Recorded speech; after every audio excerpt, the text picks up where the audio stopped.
Money move from problem owner to problem solver, and you call them Yahoo boys. Not everybody does fraud online.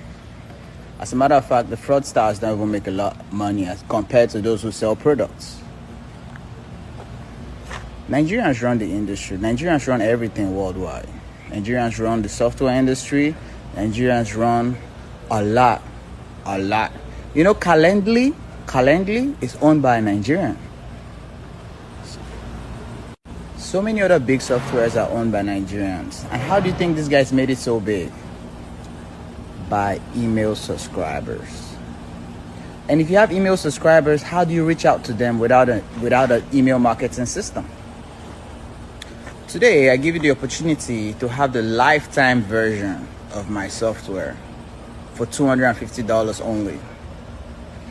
A lot of people say I wasn't doing music for a while. Yeah, I wasn't doing music for a while because I was working on this. You know, because at the end of the day, the only way you can not kiss people's ass is by being able to do your sales by yourself. I learned this stuff. I learned the in and out. We paid a lot of money to get the software program tested, and now it's up and running.